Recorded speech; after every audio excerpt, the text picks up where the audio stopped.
اللہ وعلی آلک و اصحابک یا سیدی یا حبیب اللہ الصلاۃ والسلام علیک یا نبی اللہ الصلاۃ والسلام علیک یا سیدی یا نبی اللہ وعلی آلک واصحابک یا نور اللہ وعلی آلک و اصحابک یا سیدی یا نور اللہ نویت سنت الاعتکاف۔ جب بھی درس و بیان سننے کی سعادت حاصل ہو تو نہایت توجہ کے ساتھ سننا چاہیے کہ لاپرواہی کے ساتھ، بے توجہی کے ساتھ قرآن و سنت کی بات سننا یہ مسلمانوں کا شیوہ اور طریقہ نہیں ہے۔ الحمدللہ ہمارا ایک درس حدیث طرح کا سلسلہ جاری و ساری تھا، جس میں ہم ترتیب کے ساتھ احادیث طیبہ سننے کی سعادت حاصل کر رہے ہیں۔ تو زکوٰۃ کے چیپٹر سے متعلقہ روایات بیان کی جا رہی تھیں، جس میں ضمناً سیکھنے کی بہت کچھ اور بھی باتیں ساتھ میں آ جاتی ہیں۔ تو آج جو چند ایک روایات بیان کی جائیں گی وہ زیورات پر زکوٰۃ کے حوالے سے گفتگو ہوگی۔ نبی کریم صلی اللہ تعالیٰ علیہ وسلم کی بہت ساری روایتیں ایسی ہیں جن میں مختلف قسم کے الفاظ آئے ہیں، اور ان کا مفہوم یہ ہے کہ دو عورتیں نبی پاک علیہ الصلاۃ والسلام کی بارگاہ میں حاضر ہوتی ہیں اور ان کے ہاتھوں میں سواران من ذہب، سونے کے کنگن موجود ہوتے ہیں۔ تو نبی پاک علیہ الصلاۃ والسلام نے ان کو ارشاد فرمایا تو ادیانی زکاتہ، سونے کے کنگن تو پہنے ہوئے ہیں، کیا ان کی زکوٰۃ بھی تم ادا کرتی ہو؟ تو وہ دونوں کہنے لگی کہ لا، ہم ان کی زکوٰۃ نہیں ادا کرتی۔ تو نبی پاک علیہ الصلاۃ والسلام نے ارشاد فرمایا اتحبانی ان یصورکم اللہ بسوارین من نار، کیا تم اس بات کو پسند کرتی ہو کہ آخرت میں اللہ پاک ان سونے کے کنگنوں کی جگہ تمہیں آگ کے کنگن پہنائے، جہنمی کنگن پہنائے؟ انہوں نے کہا کہ نہیں، ہم یہ پسند نہیں کرتی۔ تو نبی پاک علیہ الصلاۃ والسلام نے ارشاد فرمایا فَأَدِّيَا زَكَاتَهُ، تو پھر اس کی زکوٰۃ لازمی دیا کرو۔ اب یہاں جو ہماری بہنیں سونا وغیرہ استعمال کرتی ہیں، اس کی زکوٰۃ کا بھی گویا حکم بیان ہوا کہ اس جو استعمال کردہ زیور ہے، بعضوں کے ذہن میں یہ ہوتا ہے کہ جو چیز استعمال ہو رہی ہے، زیور چونکہ استعمال ہوتا ہے تو لہذا اس لیے اس پر زکوٰۃ وغیرہ کے احکامات نہیں ہوں گے، ایسا نہیں ہے۔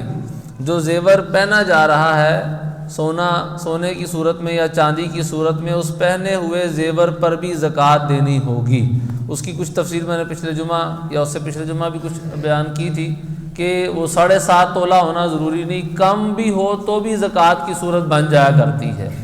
اب زیور اگر پہنا ہے تو بعض اوقات ہماری بہنیں زیور استعمال کر رہی ہوتی ہیں، زکوٰۃ کی کوئی پرواہ نہیں ہوتی۔ بعض اوقات یہ ذہن ہوتا ہے میرے ہسبینڈ دے دیں گے، معمول بھی یہ بنا ہوتا ہے کہ ہسبینڈ ادا کر دیتے ہیں، شوہر ادا کر دیتا ہے۔ تو لیکن اگر شوہر نہیں ادا کرتا تو اب ایسی صورت میں یہ شوہر پر ہی ڈال دینا کہ شوہر ہی ادا کرے گا تب میں بری و ذمہ ہوں گی، ایسا ضروری نہیں۔ خواہ وہ زیور بیچ کر زکوٰۃ ادا کرنی پڑے تو زکوٰۃ دینا ضروری ہے۔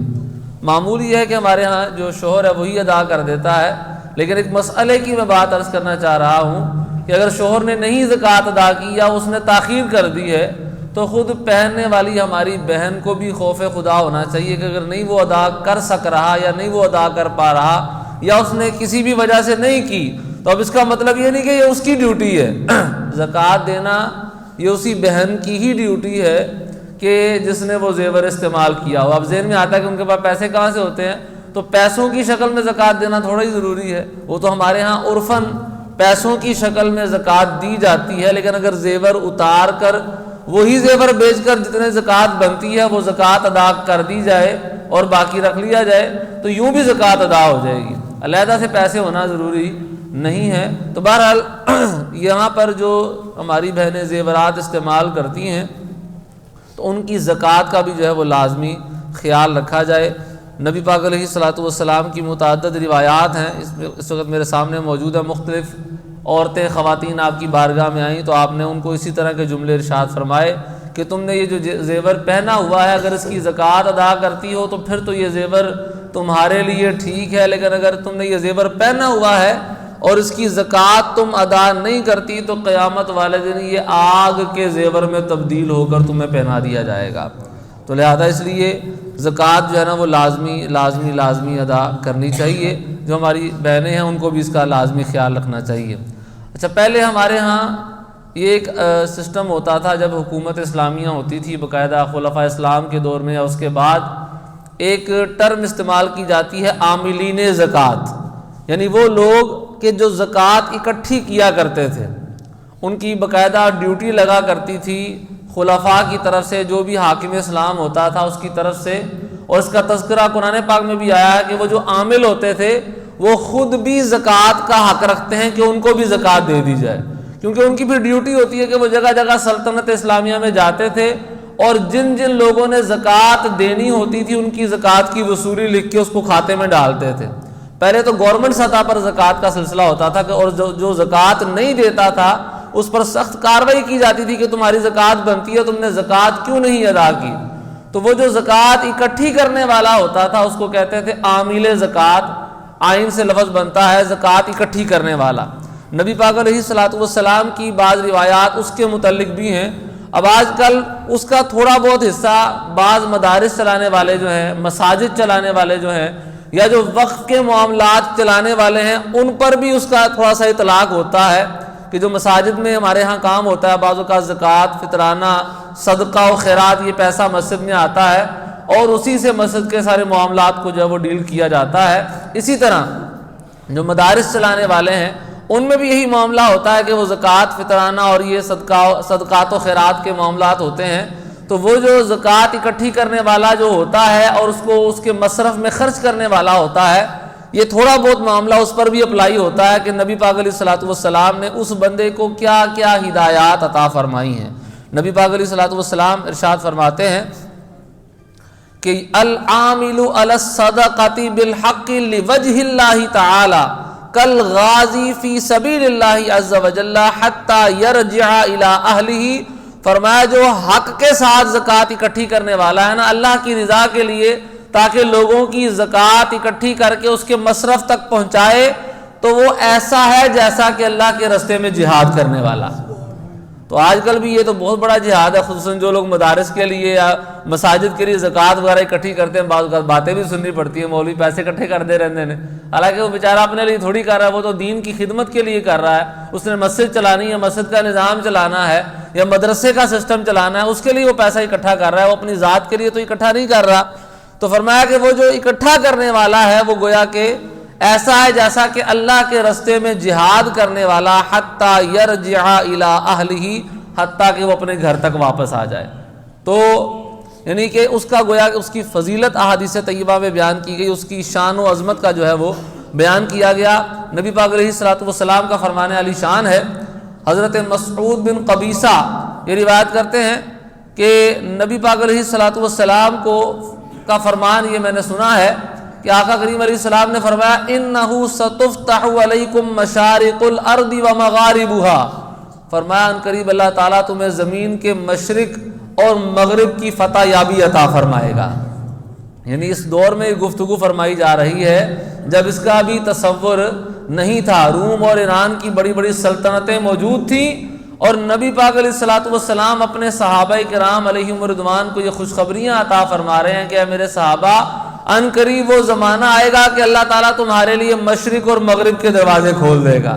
اور تمہیں مشرق اور مغرب میں فتوحات حاصل ہوں گی۔ تو اس سے پتہ چلتا ہے کہ اللہ کے محبوب علیہ الصلوۃ والسلام کو اللہ پاک نے غیب کا علم عطا فرمایا ہے۔ کل کیا ہوگا،